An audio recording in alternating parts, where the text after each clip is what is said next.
neighbors, it's Sako Tumi, also known as Cass Voit, and I have a special announcement to make tonight.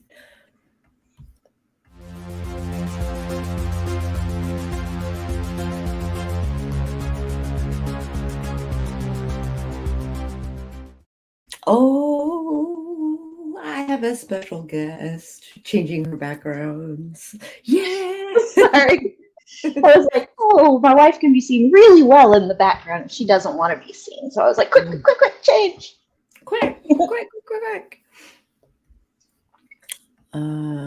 We got Felicia. Thank you for dropping in. Hey, Felicia. I don't know you yet. Welcome. Fresh blood. Neat. And Debbie Renault. Hello. I know you, Debbie. Good to see you. And for those who follow me and, weren't paying attention last year, I have a special guest, and that special guest is BC Brown Books. And so I would like to kind of spill the beans. And I know I've been kind of saying that maybe we should do a sequel to Flambeau.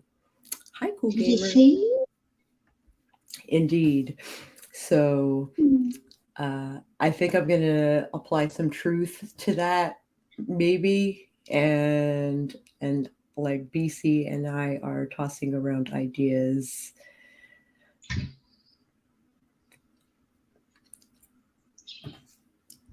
Yes, so we are tossing around ideas and like trying to figure out like what we can do. Yeah. Really, I need like a point. Like the book can be summed up in one sentence, like a point. Well, let's see. The last one was Hell is Recruiting. So how about All Hell Breaks Loose? Ooh, I like it. I'm good at those little one drops for anybody else's writing except for mine, but also like if I'm co-writing with somebody, so it's fine. I can do the little one drops as long as it's not just solely my all on me. You're right. Yeah. Right. Of course. Hey, RC. Hey, Felicia. Yeah, so we're going to write a book, and I'm going to open up the notes. Yes. I had to go back through and reread and then go back over our notes again, like all of our little side things and all of our little comments from before. Yeah. So I don't know how many folks, I know Debbie knows, but I don't know how many other folks know. So yeah, Sako and I co-wrote Flambeau a couple of years ago. And then right as the time that it got ready to come out, of course, I got sick and had to take a lot of time off. So it's been about 2 years since, almost just about 2 years since I've been on AuthorTube. But I'm feeling better and I'm back. And now we're going to do it again. And we're going to basically everybody's going to get to see the process from start to finish. Like Flambeau, it was from inception of idea clear through the finalization. Mm-hmm. So you got to hear us talk about each step and how we go through each step and what our processes are like. And we're fortunate because Sako and my processes are surprisingly similar. Surprisingly similar. But I think a lot of that goes back to we're both longtime writers, so we're skilled in what we do. We've tried all the books and all the techniques. So yeah. And then on top of that, we're both tabletop roleplay gamers and GMs. So and both write paranormal, ish. Like urban fantasy goes mystery or urban fantasy goes thriller in my case. Yeah, thriller, horror, mystery. We've got a little bit of all of it in there. Yeah. So we actually worked well together. Yeah. I think we got pleasantly really surprised. lucky. I think we got really lucky We did. because I'm kind of struggling with a couple of other people that want to co-write something with me, and yeah, it's not going as smoothly. Not everybody can be the perfect partner that I am, you know. Indeed. Indeed. I gotta go grab my folder real quick. Okay, we'll do it. I know it's here somewhere. My Google Drive, there it is. I'm trying. My Google Drive is so old drives. No. Like messed up.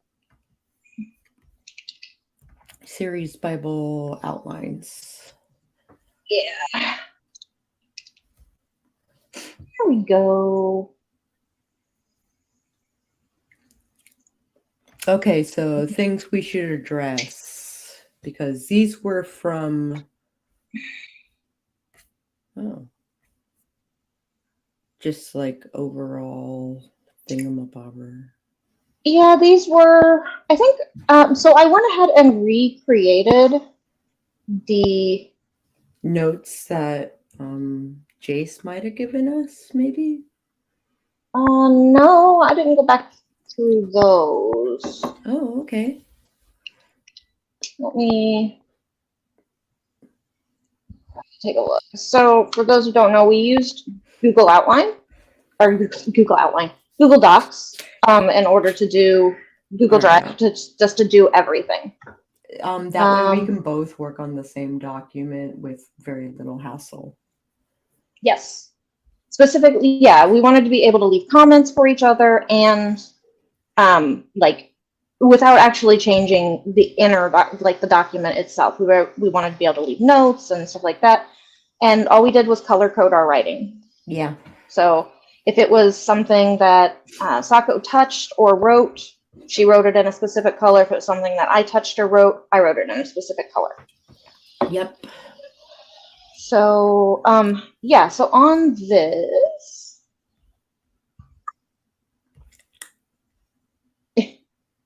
I like RC's comment. Yeah, no shit, choose your own horror. That's essentially what Sako and I do. Choose your own horror. You know, she likes we both like the spooky, you know, mystical stuff. She likes more of the like horror, thriller, psychological side of things. I like more of like the whodunit, murder, mystery type stuff with really quirky characters. Which I totally subscribe to in the things that I like to read. So the goal in general, right, is to write what you want to see out in the world. And, you know, when I find other people who write like could be the same universe, I'm like beside myself. I'm like I get all imposter syndrome-y and I get all starstruck by the people around me. I don't need to do that. I mean, I do it too. Like if there are certain writers that came to me that were in the same genre as like me and were like, yeah, I want to co-write a book with you, I'd be like, that'd be about it. Yeah. But yeah. Okay, yeah, so all I did was label Google Docs is so awesome. It just, I mean, I know people have problems with Google and data mining and Drive and ownership rights and all of that AI stuff. And AI having access to Google Docs. That's the only part that really bugs me. That's the part that really bugs me. Yeah. Because I have like 3 books that were written in Google Docs. All of mine are. Every last one of them. All of my short stories, even the ones that were converted to like a play. Mm-hmm. So basically my playwriting, my novelization, my short story fiction, writing prompts, everything is done in Google Drive for me because I can access it anywhere. Also, isn't it weird when like one person like does a thing, like if they say they're going to write versus the person who's going to draw, right? I feel like that's kind of common in some partnerships. Having like a team dynamic, like that dynamic being, you know, hey, you who's better at this one thing than me, can you do that? And being able to let that part of your brain rest, you know, because someone else is handling it and you just got to read it and post and make sure it's cool, you know, like it. Yeah, I agree. So we did that with Flambeau a little bit.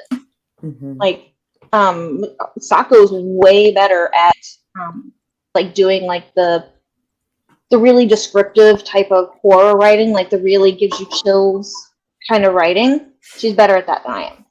So I was just like, all right, I wrote the bare bones of the skeleton of the scene here. It's got serious white room syndrome. It's got no feeling or emotion to it. You might want to go in and dust it. But, you know, you might want to go in and sprinkle some stuff in. And that's where I'm a Viking. That is where she's a Viking. That is definitely for sure. And I do that to my own work too. Oh, I have to do it. I do it to mine too. So similar to how we did with Flambeau, so everybody knows. So we didn't work off of just one document. Right. We wrote a zero draft. And then we copied that zero draft. And then we wrote a draft one, which is where we started filling out the sections of the zero draft. And then we left that one alone. And then we made a copy of it. And we did draft two. And we went in again. And we went and filled in and fleshed out things. I somehow doubt. Four times? From zero draft. Yeah, we did. Technically, I think we did 5 because we did zero draft to draft 5. Yeah. So, I mean, or to draft 4, I mean. So, technically, we did 5. We did 5 total. Yeah. If we're counting from 1. Yeah, if we're counting, if we're counting zero draft, whether or not. I somehow doubt that, RC. We all think we're all terrible at what we do. Unless you just write terrible as in, oh, no, that shouldn't happen. Kind of terrible. That is the majority of his terrible context. Is, oh, no? Is terrible? Oh, no, that should never happen to a human being. Oh, God. I like those kind of stories. Terrible scenarios with terrible people. There we go. Terrible death. All right. You're picking up some RC books, that's for sure. Yes, I strongly recommend it. Oh my God. I just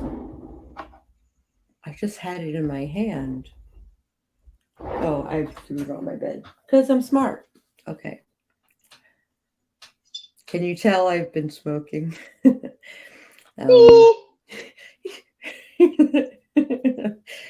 So funny. So I just came back from dropping the power scooter off with my mom, and I walk into the office, and my wife was like, "You smell like weed."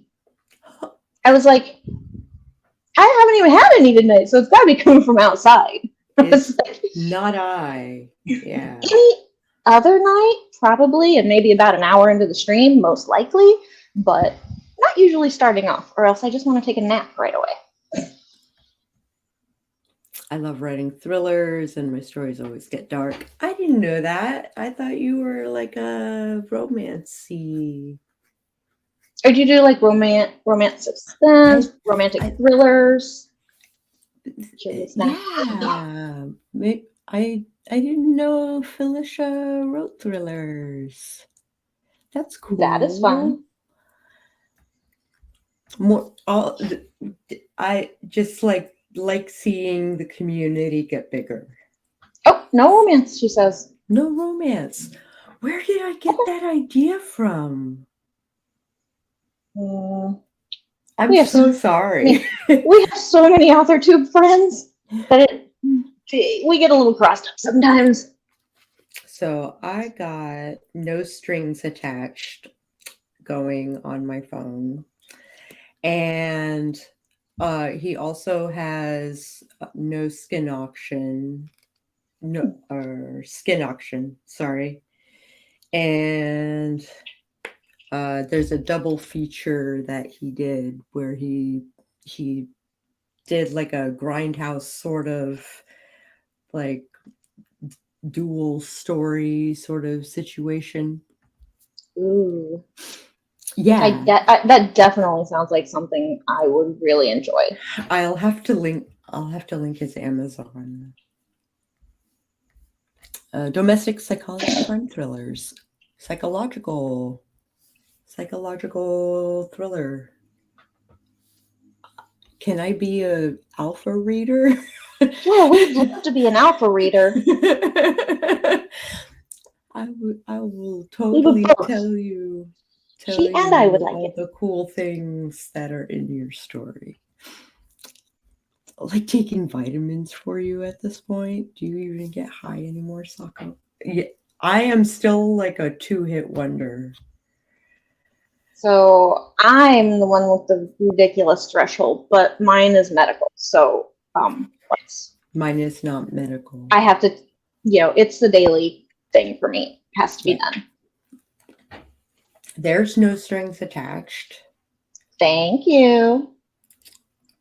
Which is the one that I am currently reading.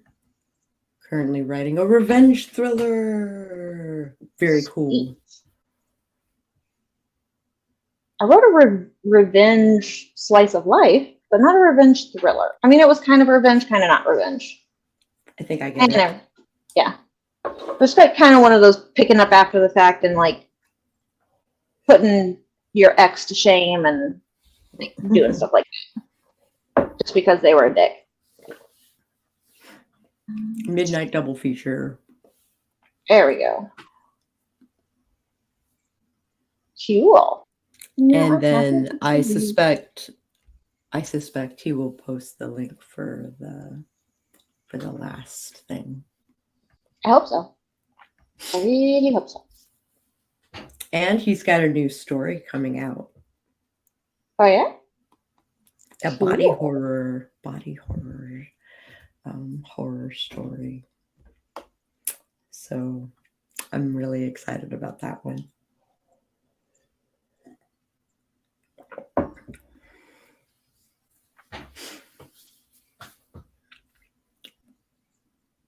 I'm waiting patiently for the comments to come in. Yeah. So do we even want to do sprints or do we just want to talk shop? I think we should probably do some sprints for folks on the other end. I mean, not like people can't talk, like type while we talk. Yeah, skin auction is not for the squeamish. Yay. Yay. And okay, so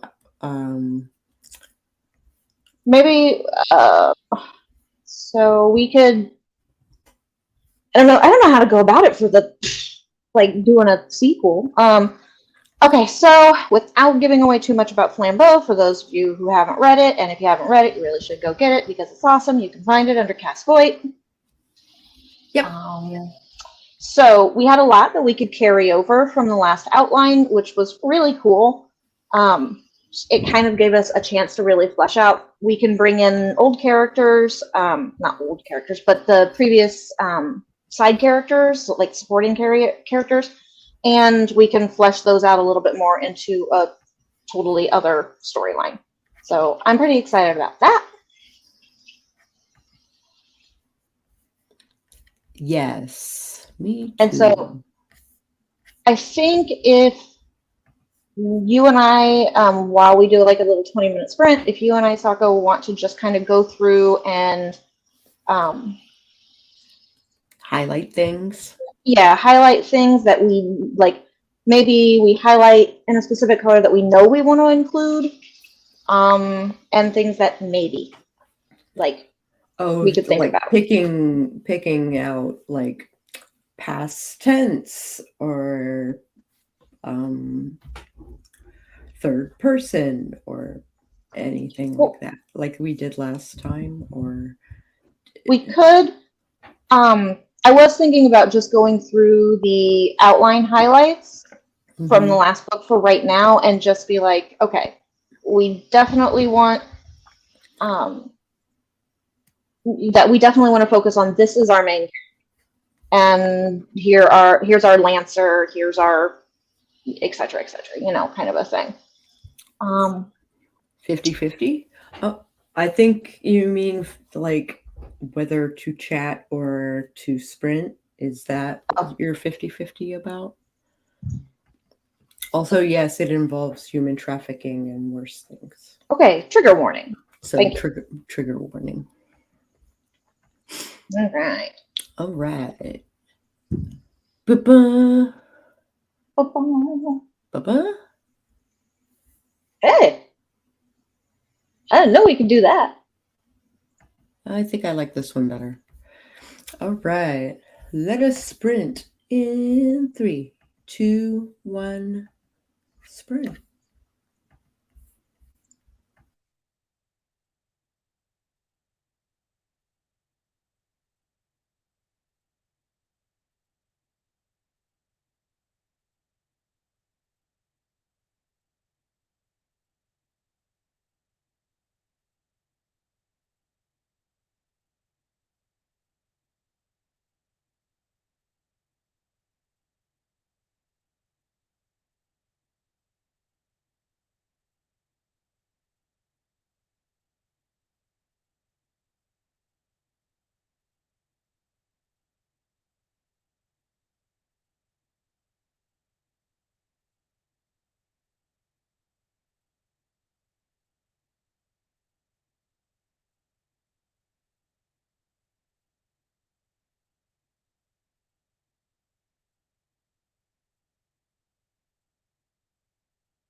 Okay, take a break. Oh, Felicia had to go. Oh, I missed that. Migraine. Oh, no, feel better. Feel Yeah. better. Believe me, I understand those. Sharp decline after interview with the vampire. Yeah. Yeah. I can't say there haven't been good vampire movies since then. There have been. They've just not been mainstream. They've not been like well known, things like that. Yeah. Ooh, maybe we should have vampires in our story.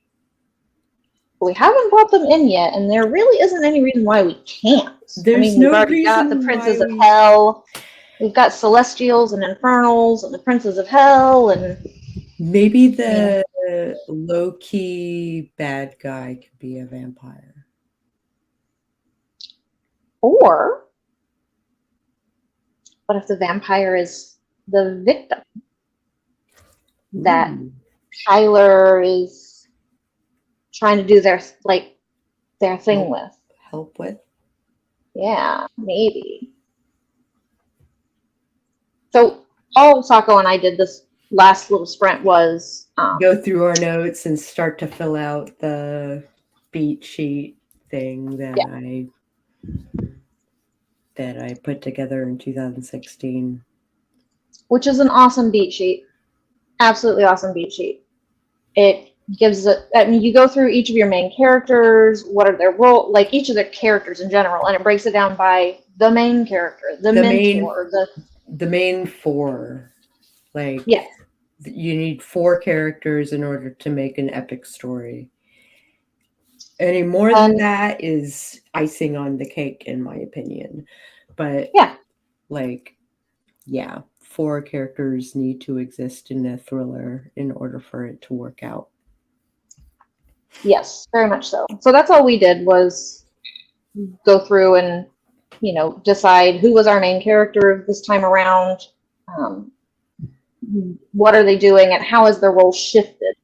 Because we don't want the main character to be exactly the same, because they were introduced in the first book, so we don't want them to be exactly the same, as we want them to have grown.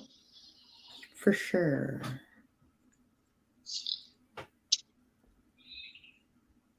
Sorry, I'm also distracted by the idea of R.C. Scott writing a vampire story and actually making him a monster. That would be cool. Super cool.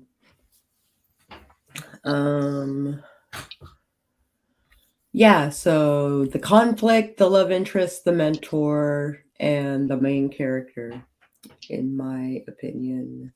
I do, and sometimes the love interest isn't a person. Very much so. Right, so... love interest can be... it can be just... yeah, it can just be something that someone is very passionate about, is very invested in. Yes. Like if something happened to this thing, it would drive them to madness. Yeah, basically. All right, so for those who have... And Dawn. I like it. 30 Days a Night was pretty decent. I liked the first one. It also had the copy I have also has the script that that the comic was based on. Mm-hmm. And the script itself is, I think, the purest form of the story. That's cool. Ooh, Let Me In. Yeah. Let Me In. Yeah, that's pretty good. So we're thinking possibly a vampire. Not the main character, because we know. No, I think a vampire being the client is a great idea. Yeah. Now, kind of making them the victim. Like maybe their head ghoul or Enfield or Renfield. Oh, What We Do in Shadows, of course. What We Do in Shadows is amazing. Sorry. Now you're just stating the obvious. Come on. Yeah, come on. I mean, if Taika Waititi has touched it, it's brilliant, and hopefully it stays that way. Like, I hope it stays. Hopefully he doesn't. He does seem to evolve with each thing he writes, so I'm good with it. Who should be the mentor? Justicia or Daricia? I'm thinking Daricia needs to be the mentor. If we're gonna bring the rebels into it more, Kyler's gonna have to rely on them a little bit more. So, so we're carrying over our clairvoyant from the first book, Kyler. Kyler is non-binary, clairvoyant, receives visions, with the visions basically has the ability to see and hear and smell as if they're fully immersed into their vision. Yes. But we're going to expand it for their part in this one and make them the main character this time. So we've got, and in book one we brought about, we had a touch of a character named Daricia. You see a little bit of her introductory background with Kyler and kind of how they met. And so we're going to expand on that a little bit more and her organization. Okay, so with the role, does that mean, with Daricia's role, that she is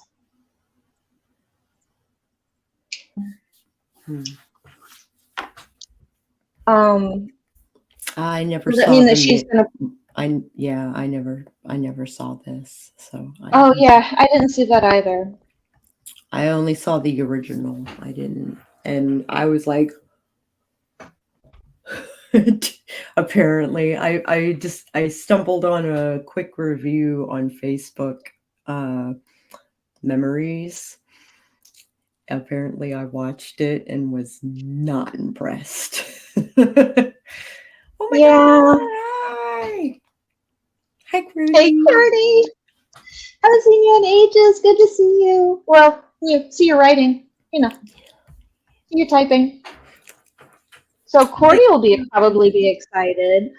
Sako and I are writing book 2 off of Flambeau. I've never written a sequel before.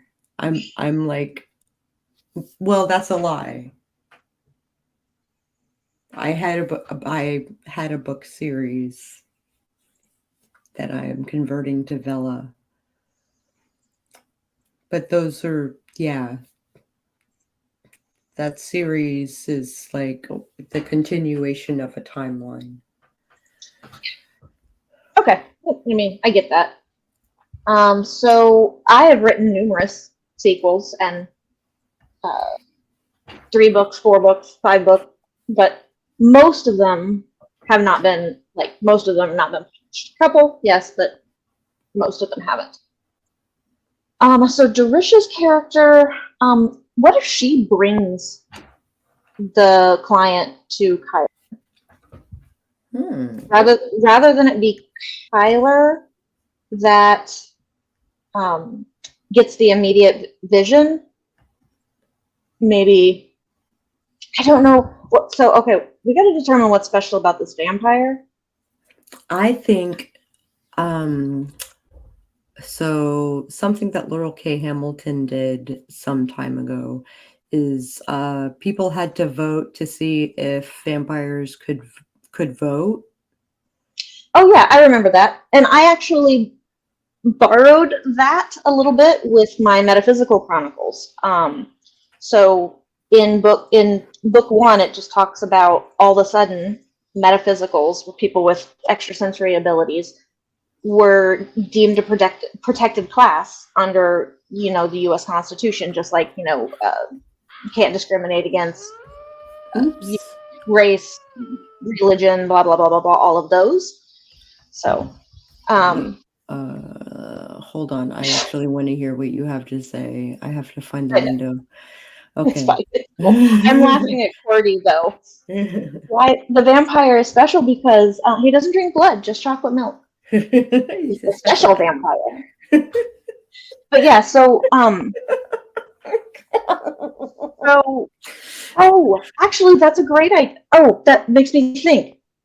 Because the council, the Mage Council, has tried to keep magic and supernatural beings and all that stuff like under wraps for so long. What if this vampire gets photographed or caught doing something, or or captured even? And then Darisha comes to Kyler to help break the vampire out of whatever.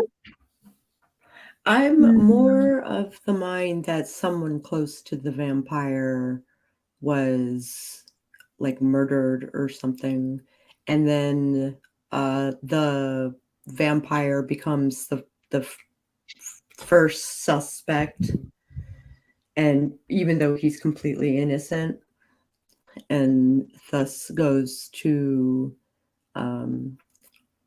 Darisha or Kyler asking for help. Oh, milk vamp. Yeah, I'm loving this. I'm loving the chat right now. Apparently RC does quirky humor as well as thriller horror. Yes, absolutely. All right, so I don't know. How is it going to play in with the Seven Princes storyline? How's it going to mesh with that? Maybe the victim is actually the culprit of a cult that is pledging their lives to the demon prince.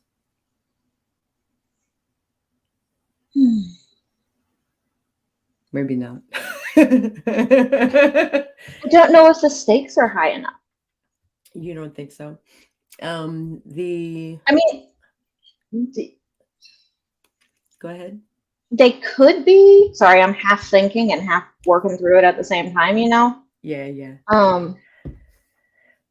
They could be. It could be that the stakes are high enough to do it that way, no problem.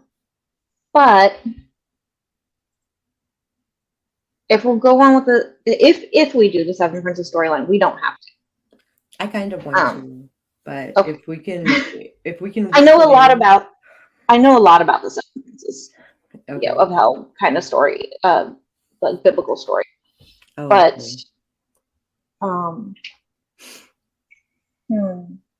I really do want to use the vampire, but how is he the victim? Maybe some hunters are after him.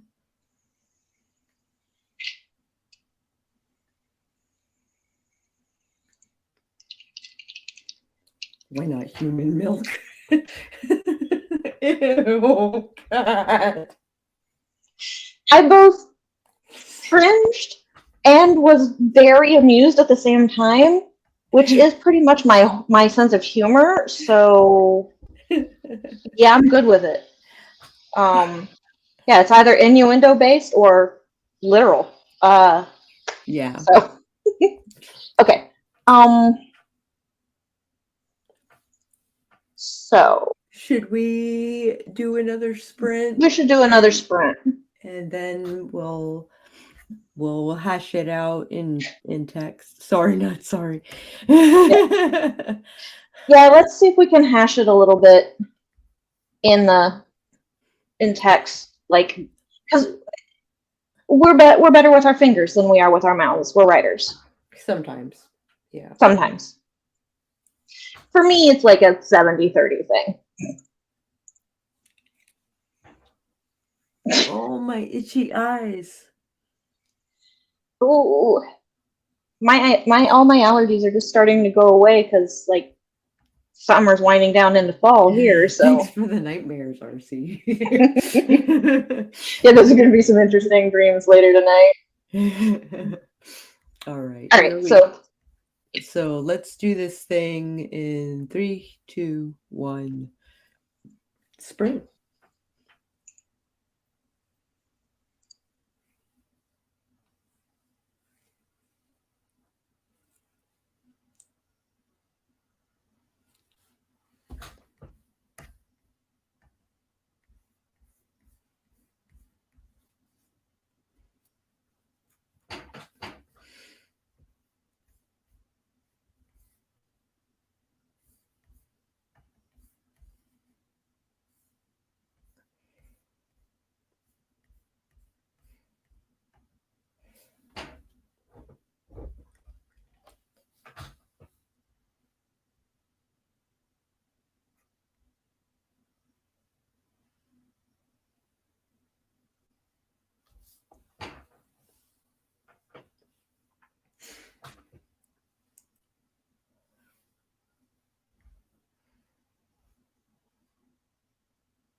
I'm here, I swear.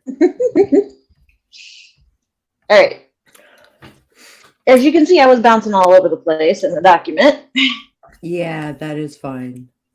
I mean, we did this at the beginning too, so. Yes, we did. A big power up. Yes, indeed. Yeah, we gotta do something with Kyler that. So my initial thoughts when I was brainstorming initially was just to expand out their the clair senses, the clairvoyancy and clairaudience, sentience, can't talk. You can see over your eye teeth. Yeah.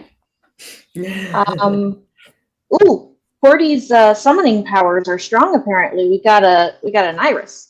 We got an iris. Apparently. When Cordy summoned.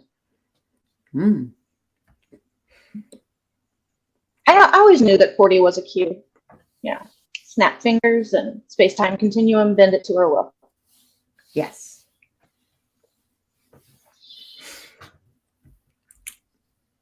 All right. So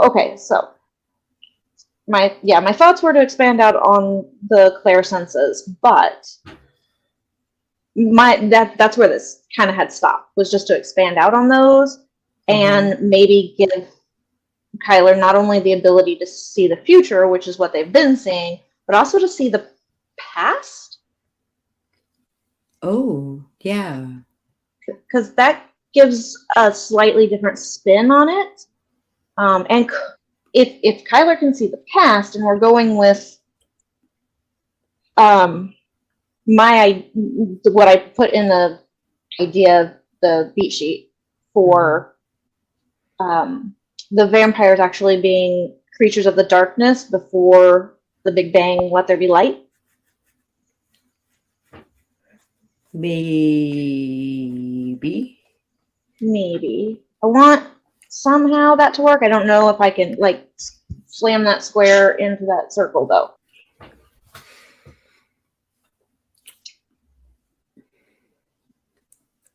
Maybe like, because I think it should water down in generation. In generation.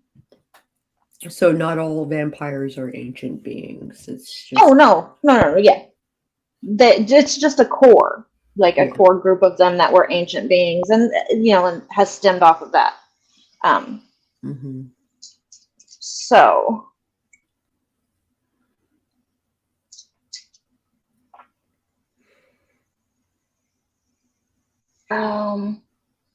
Sorry, I got animals doing weird things behind me. Okay, so what if our vampire client, who I'm just calling VC at this point. Okay. What if our vampire client comes to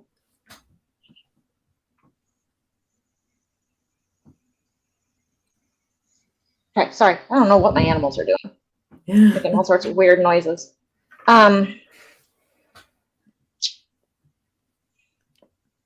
So what if VC is actually brought to Kyler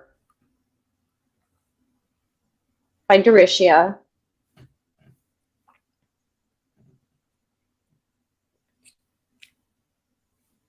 I guess RC we could like do Make that. them aliens?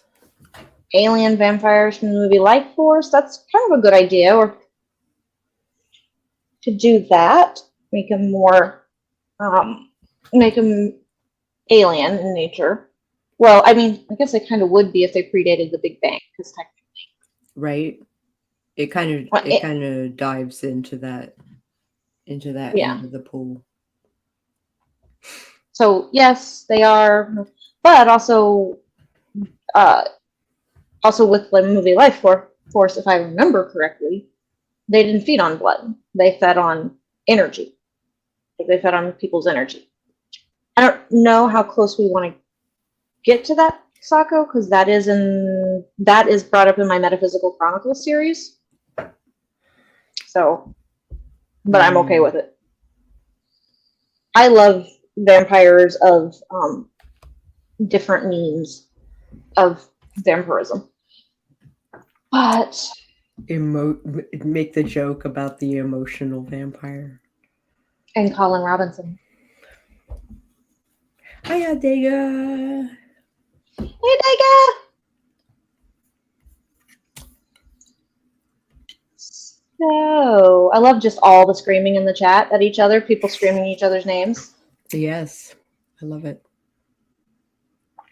I have not, Book Corey. Readers. That's another really cool take on vampires. I have never read that. No. So Iris, Sako and I are writing the sequel to Flambeau, which is a book we wrote together a couple of years ago and was released winter of 2021.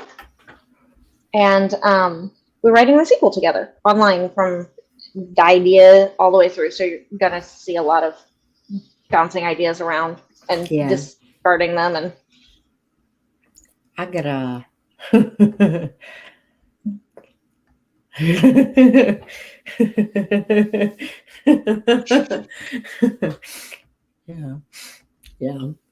Yeah, me too. All right. We got 3.5 minutes until our next sprint. What I just got hit by an idea for our conflict. Okay.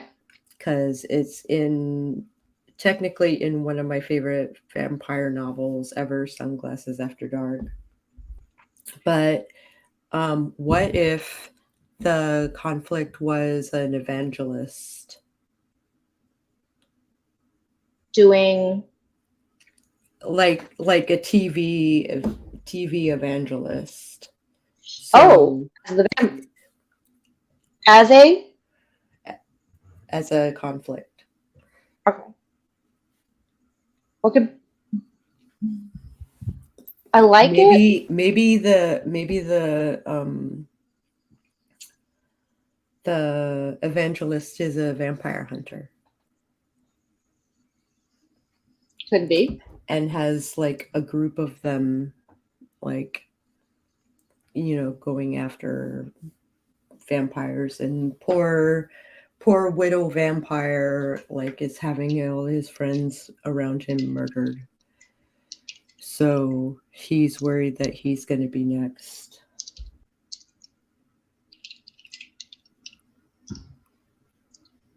Yes, but how does it play into the hell and heaven theme? Well, he is obviously a soldier of heaven, right? But the vampires? No, the evangelist. Or maybe it's a demon in evangelist clothing. That's possible. We could circle back around to if Prince Batty, that's opposing the Morning Star. Right. If Prince Batty is which baddie do we want to? Because if we determine which baddie we're going with, then that'll help determine what kinds of people he would keep around him. Okay. So, yes. Let me see here.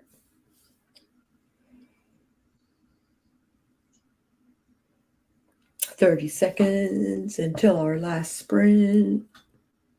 Okay. Ooh. So wrath is Satan. Envy is Leviathan. Gluttony is Mammon. Lust is Asmodeus, and sloth is Belphegor, I think is how it's pronounced, but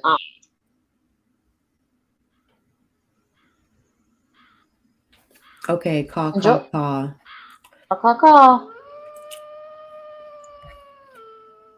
All right. Here we go into another sprint. Woot.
Okay, that was our last sprint. Wow. Wow. And video is uploaded. Going back to doing a workout. Cool. There was a little talk about Elizabeth Bathory. You know, the old myth where, she used to bathe in the blood of young women. And this does not surprise me. Yeah. Even though it would be a lot cooler if she did those things. Yeah. I mean, there's usually some type of kernel of truth in some things, but also the patriarchy.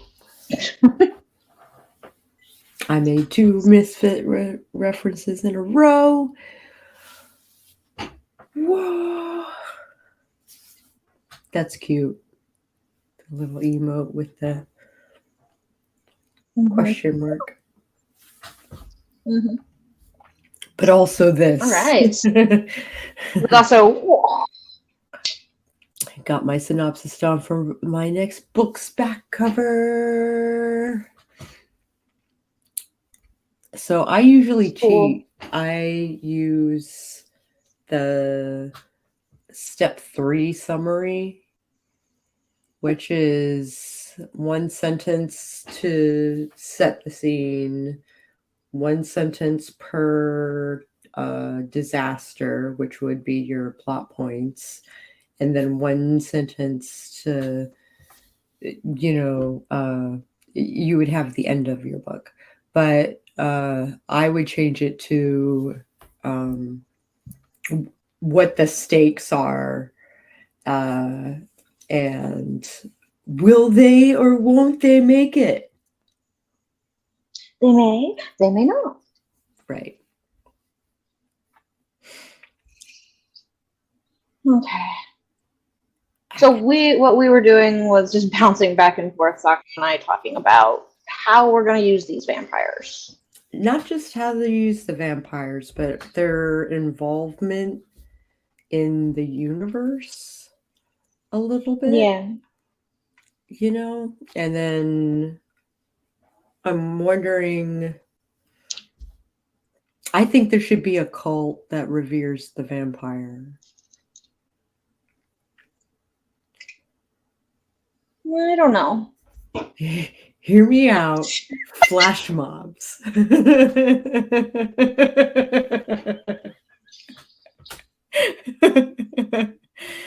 No, I kind of want to watch John Carpenter's vampires. Now I do too, yeah.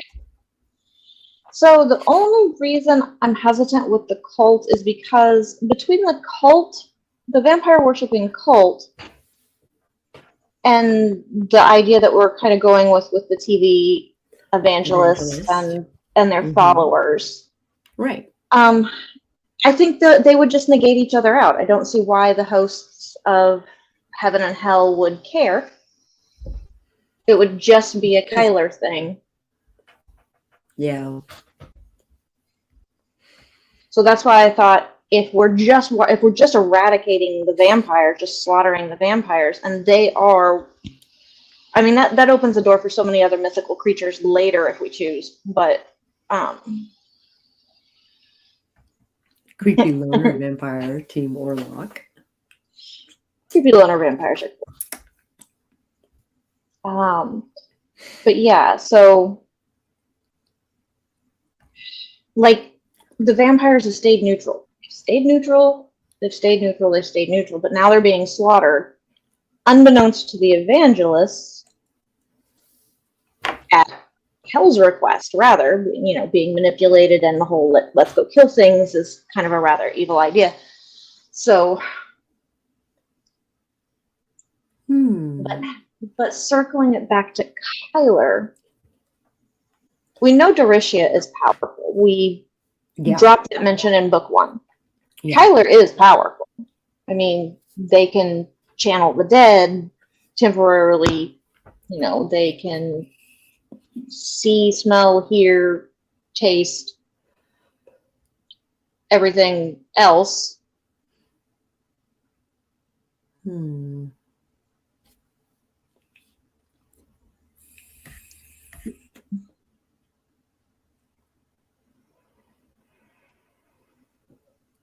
So there's a lot of this going on when brainstorming for me too. I'm like, all the gears are turning, and there's like 3 minutes of nobody talking. Okay. Yeah. I usually will write the opening image. I'll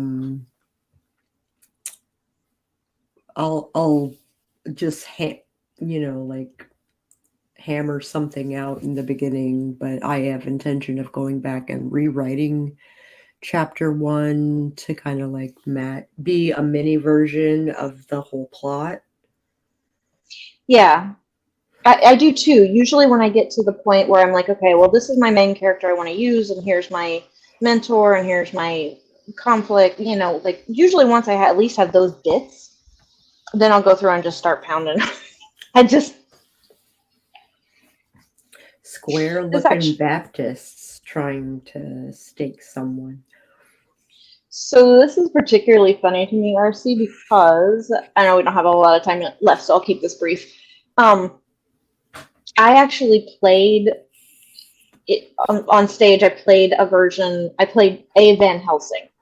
I was the Van Helsing of the time because we did Dracula, and I was the one cast as Van Helsing. So I gender bent it and had some fun with it.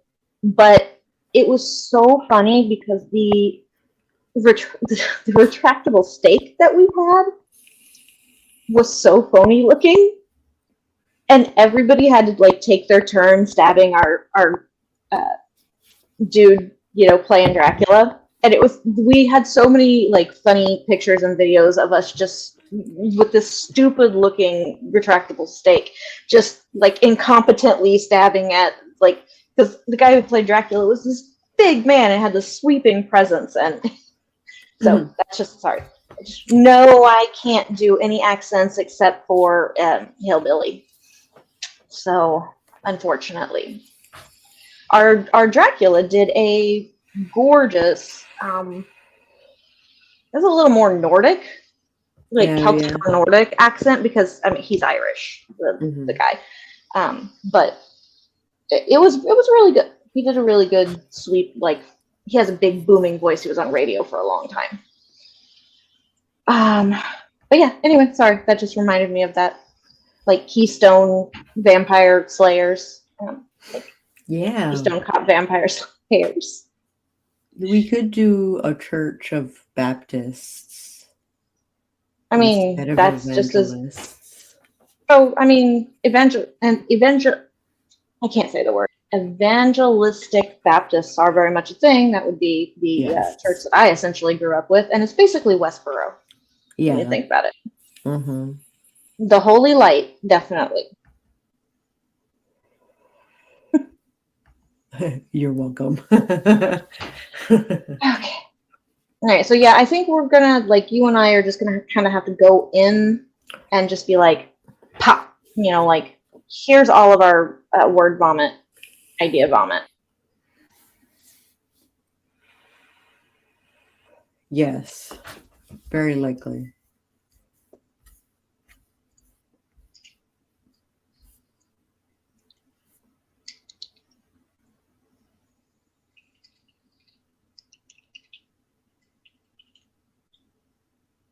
Oh, in that sense. Okay. Yeah. Okay. So yeah. Oh, I'm sorry, RC. I got Irish Catholic on one side and Southern Baptist on the other. I was guaranteed to grow up with trauma.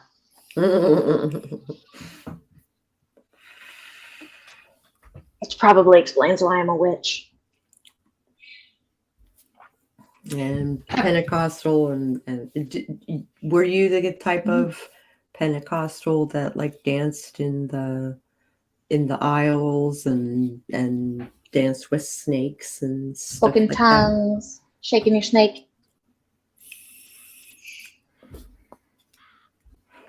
Oh, so my big thing is gotta figure out the disasters. Also, Yes, the disasters. That will be the next mm-hmm. the next thing to hammer out would be the 3 disasters.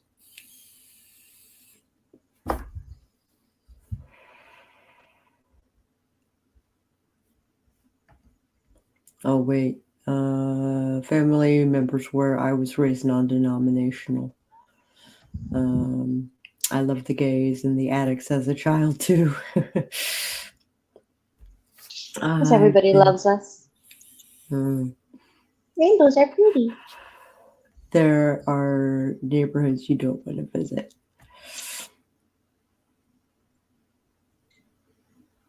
I don't know. I like Chicago. I like Southside too. I always felt pretty comfortable roaming around in Chicago, but I'm also kind of rough and tumble, so.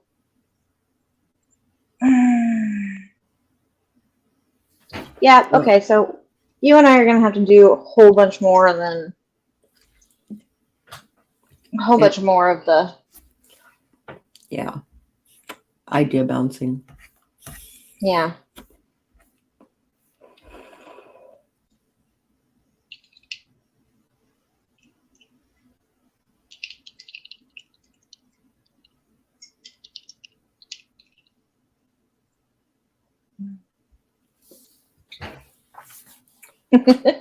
Is that what we're doing? Satan and Lucifer are different people? Well, they are in biblical. Okay. Because Lucifer is pride. And Satan is wrath. I see. And then there's Beelzebub. Where is my thingy? My little notes I took. I can never remember them off the top of my head.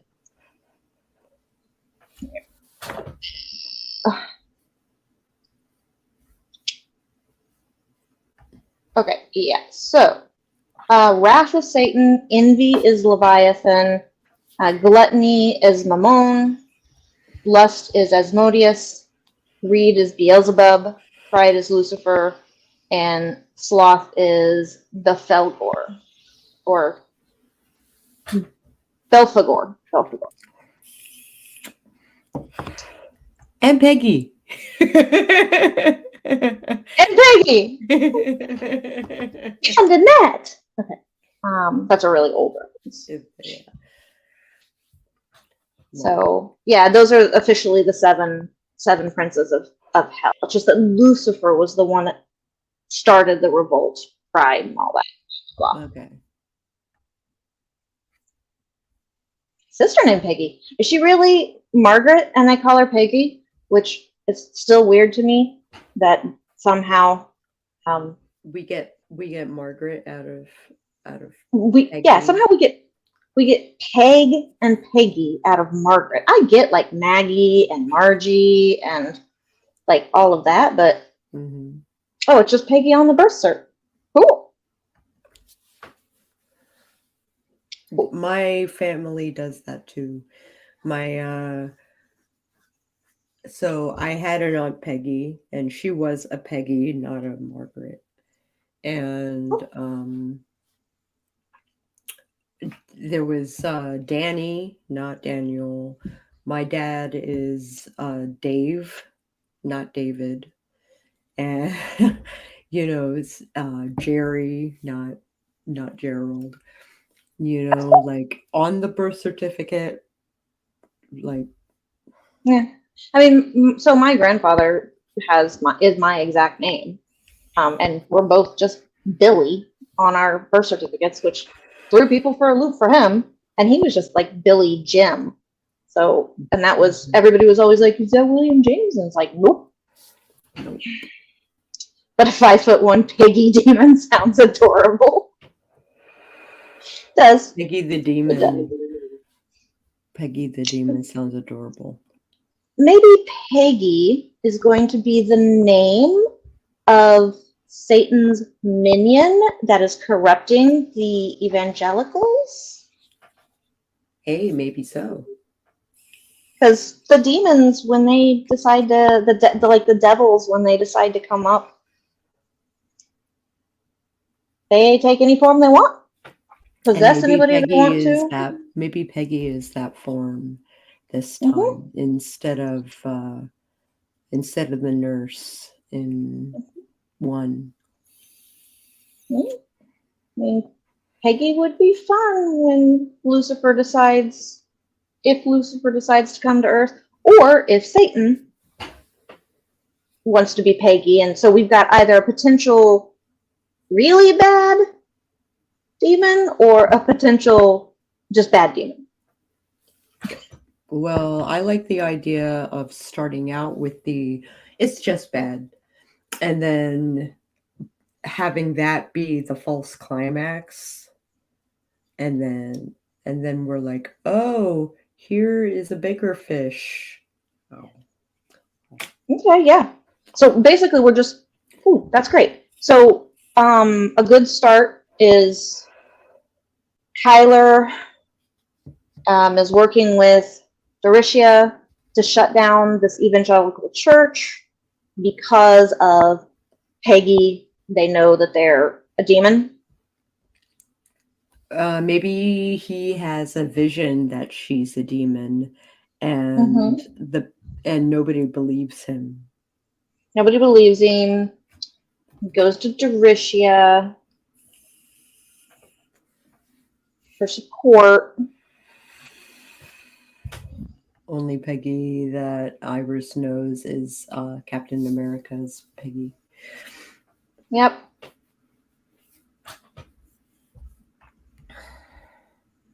So goes to Doricia and the rebels for support in getting the church shut down. What are they trying, or just getting Peggy?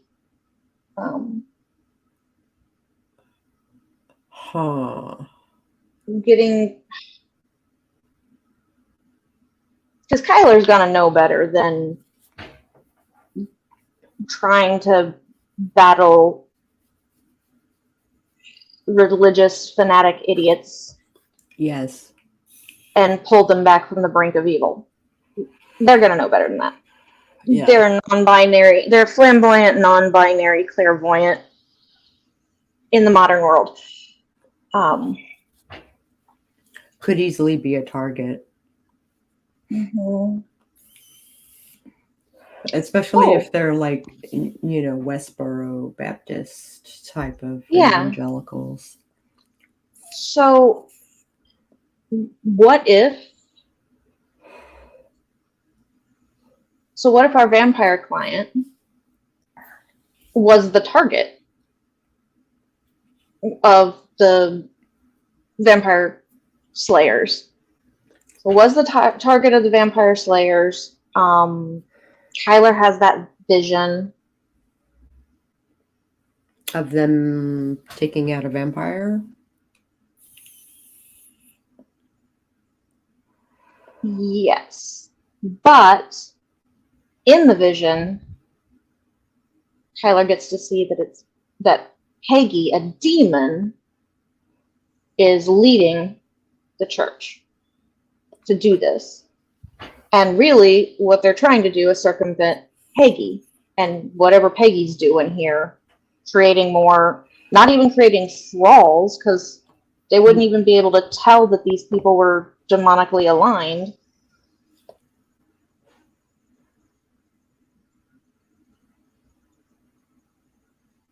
Oh man. Okay. Because if they can get, okay, yeah, go ahead. What? I triggered something. I can tell.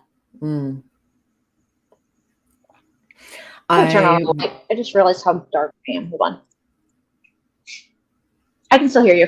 Okay. Ow! I just hit my knee. Oh, I'm sorry, honey. I am fooling around with the idea of it being Lust, who comes and inhabits Peggy and uses sex as a controlling mechanism. Okay, so we got a little Asmodeus action going on, controlling the preacher. Yeah, that's kind of my thought.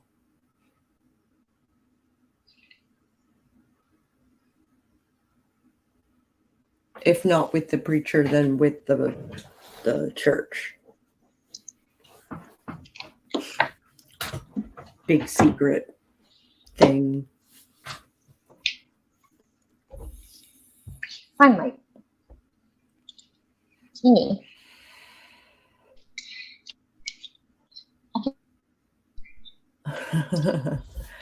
We could also. I'm just gonna have to be dark. Yeah, light not working. I just can't find my ring light. I don't know. We just moved our office around like completely. Oh, I see. We got 2 new desks in here. To like, because we just don't have enough room in the office with desk surfaces to do all of our hobbies, and we don't want to drag them all the way out in the house.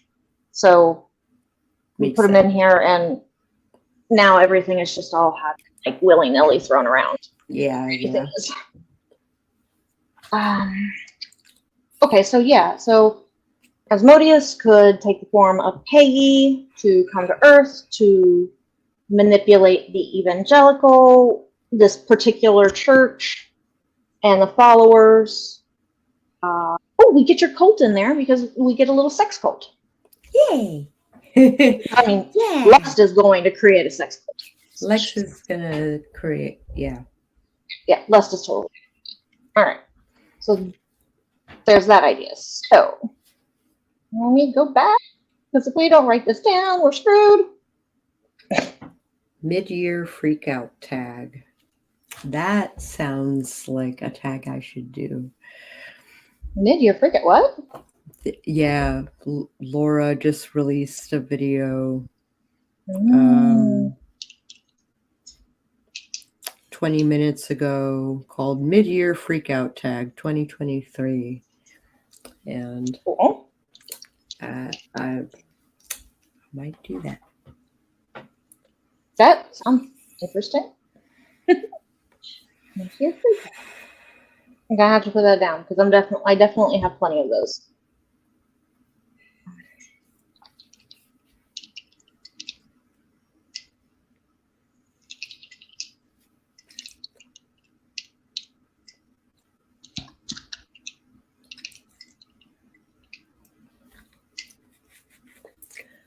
Maybe I should wrap up the stream, or maybe we should just keep bouncing ideas. I'm okay with bouncing ideas, but also I've had 2 years worth of rest from streaming, and you have not, and it's also getting late for you. It is getting late for me. Yeah. I should probably wrap up the stream. I'm gold. It's only 8 o'clock my time. Yeah, that's true. It is 11:11. Make a wish.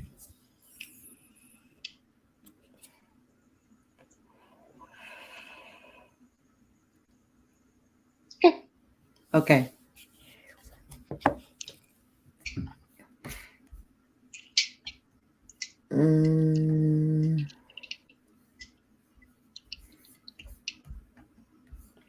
If you like this video at any point, I encourage you to hit the like button.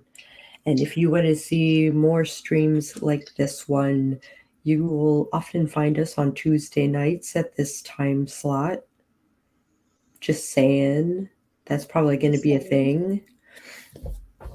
Next Tuesday specifically will be on my channel. Yes.